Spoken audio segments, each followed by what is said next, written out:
Hey there, difference maker. Welcome or welcome back. I want to talk to you about two things, two priorities that are absolutely necessary for you to be able to excel as a leader. Number one is to have a plan for ongoing growth. So, my entire life, my mother always said, Kimberly, you are either green and growing or you are ripe and rotting. But the good news is, every day you get out of bed, you get to decide which one you're going to be. I've carried that with me my entire life. I loved learning, I loved school, I loved education. And then as I came into the health and fitness industry at age 19, I became, as many others, a bit of an education and certification junkie because I just loved continuing to seek out opportunities to learn and grow and evolve. And as leaders, I think it's incredibly important that we do that. I don't believe we need to become obsessed, which I think I once was, but I've come to a much more balanced place now. But I do still look for opportunities to learn and grow and evolve all the time. And that is my encouragement for you is to, as you are looking at the year ahead, at the end of each year, looking at the next year, what's your plan? And some things can be impromptu, but others could be planned. Maybe it's a conference that you can put on the calendar that you know you plan on attending, or a certification, a training, a workshop of some kind of retreat, but something that you put on the calendar to ensure that over the course of the year, you've got a plan in place for continuing to grow, to continue to get better at what you're doing. We should always be trying to get better at what we love to do. And what we love to do is make an impact on other people's lives, helping them live healthier, happier lives, being the difference makers that we came here to be. Why would we ever want to stop getting better at doing that? And also, not to mention that being a leader, being a good leader, I should say, not all leaders do this, but being a really, really good leader, if not a great leader, you're student first. Some of the best teachers in the world are the first ones to say, I'm a student, then I'm a teacher. And when you can realize the importance of being a student first, always being on the lookout for opportunities to learn and grow, then you will have mastered the fact that you know that your growth and evolution doesn't just benefit you. Your growth and evolution not only positively benefits those closest to you, your family, your friends, your community, but your growth and evolution becomes the growth and evolution of the entire community you hope to serve. Any clients or students that you hope to teach or train or coach or advise or mentor, it is your opportunity to continue to pay forward in the best way possible as a leader.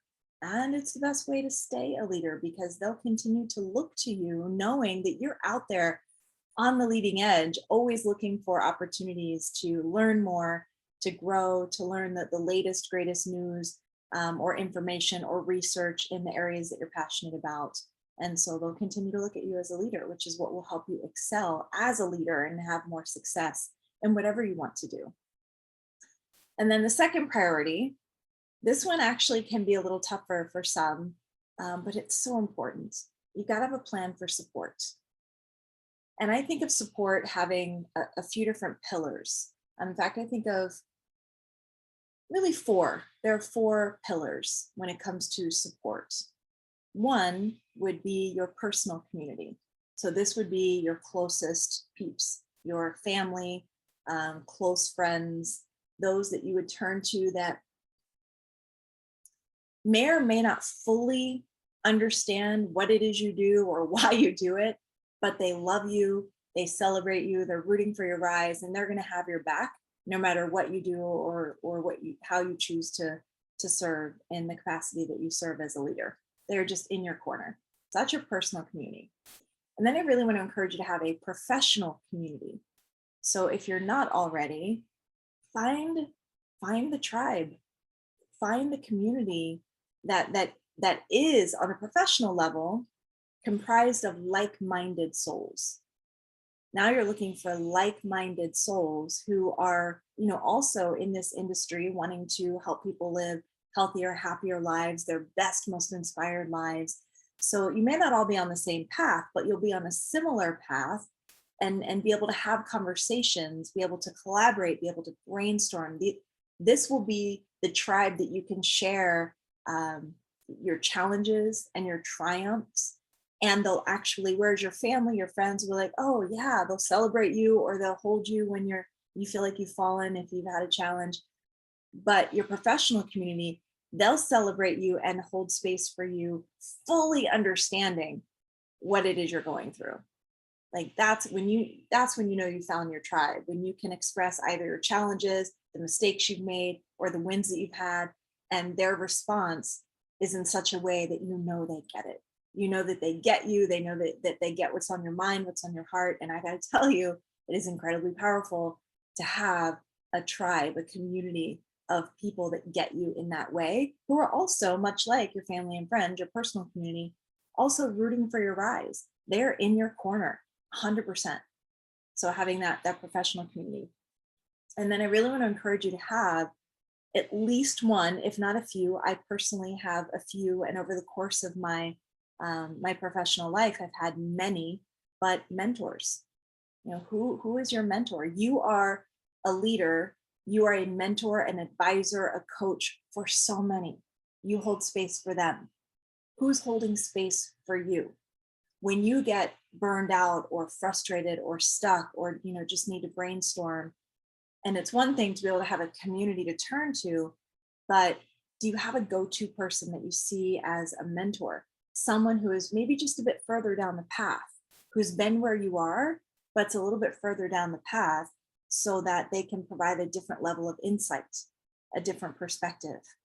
I have to tell you, having a mentor, a coach, is priceless, because not only do you get additional insight, feedback, someone to collaborate with who's, again, in a huge way rooting for your rise and celebrating you, they're in your corner, but they're also able to provide one-on-one, individualized, very present, real-time focused insight and feedback that has everything to do with the possibilities available for you and nothing to do with the stories or the limiting beliefs that you might be impressing upon yourself. It's my favorite thing. We all have blind spots, and as long as I've been coaching, I still lean on my coaches greatly. And I don't know what I would do without them, because they're the ones I turn to when I get stuck, when I get frustrated, when I feel burned out, when I need that bit of insight that for some reason my brain just won't grab a hold of. The reason why is we can't coach ourselves. As much as that may be upsetting at sometimes, because we think, gosh, if this were someone else having the exact same problem, I could totally coach them through that. And it's an amazing realization to realize that even though you could coach others through the same thing you're going through, you can't coach yourself. So coaches need coaches. We need those mentors and guides to support and hold space for us, so that we can stay on our path and continue to coach and guide and hold space for others. They help us see our blind spots. They help us negotiate our possibilities. They help us believe in ourselves in a way that sometimes, even as coaches and as leaders, we don't always believe in ourselves. They can take us to another level. It's as simple as that. So you have your personal community, that is one pillar of support. Your professional community, that's another pillar of your support. Having your mentors, coaches, or at least a mentor, a coach that you turn to as you're on this professional leadership path. Having that coach in your corner, that is its own pillar, and probably one of the strongest ones, holding up your success and fulfillment. But then here's probably the biggest one, and it's you. You have to hold space for yourself. And that was a pillar, by the way. That was the fourth pillar.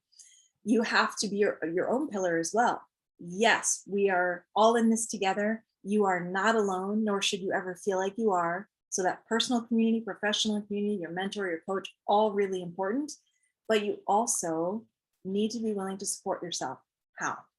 Self-care, making sure that you are fueling your body properly, you're resting properly, you're moving regularly, because the body is designed to move.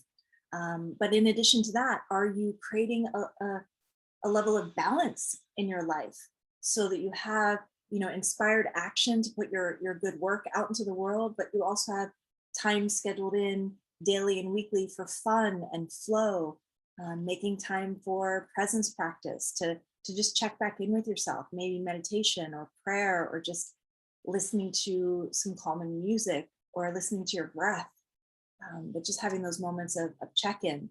And something else that comes into mind with your self support: boundaries.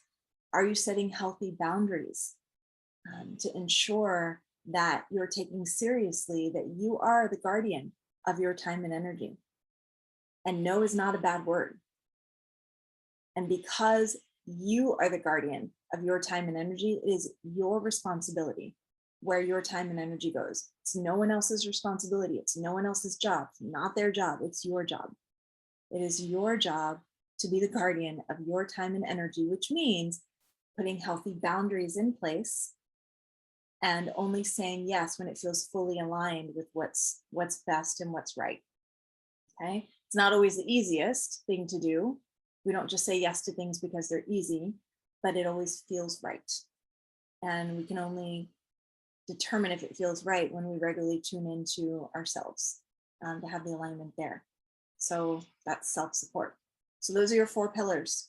Okay. We talk about being green and growing. So always being on the lookout for opportunities to learn, to grow, to evolve, in addition to having a plan each year for any conferences, certifications, workshops that you know that you're going to invest your time, energy, and finances into to continue to bolster your confidence, to be the leader that you came here to be. And so that's your green and growing. And then the other priority is support: your personal community, your professional community, your mentor, your coach, and you, supporting you. So those are absolutely 2 priorities that are 100% necessary for you to be able to excel as the leader that I know you're capable of being, the difference maker that you came here to be. So please know that I am here in your corner, rooting for your rise and cheering you on every step of the way. And until our paths cross again, please know that I'm sending you much, much love. Take care.